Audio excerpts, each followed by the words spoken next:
Obviously, a little bit of jest in the title of Passion Pumping My Nads. So hopefully all of you can get a little humor out of that, because I am very childlike in the way that I deliver my messages. And this is, of course, no different.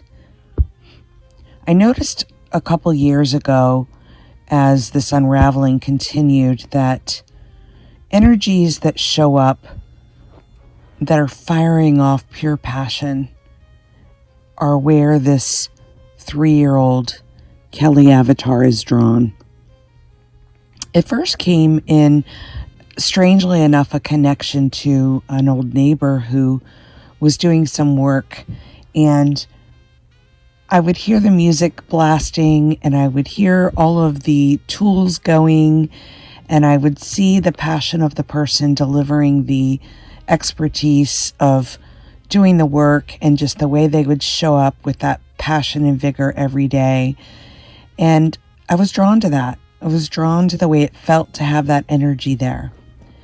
And I started really looking at that a little more deeply in my own life experience, and how that comforted me to have that pure passion positivity just arise. It was more interesting to me than the neighbors who were complaining about the HOA, or the people who were picking at each other about politics or COVID, or the things that seem to be going on over the last few years that we've all, fortunately or unfortunately, been exposed to.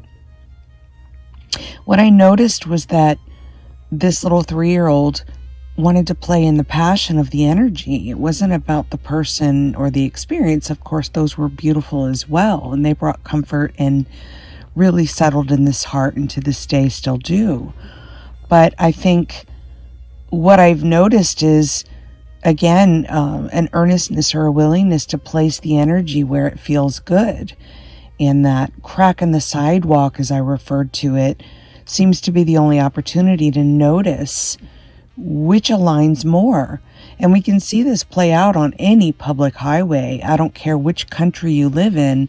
If there's a car accident, the rubberneckers cause more of the backlog than the accident itself, because everyone wants to stop and turn their necks and see what's happened, who's had the accident, are they hurt? And it's innately part of the human experience. So this isn't a judgment thing by any means.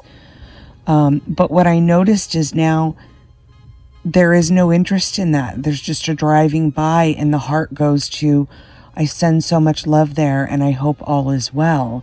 And that passion and that love feels more settled in the heart than trying to peer around and see, what's happened in the accident.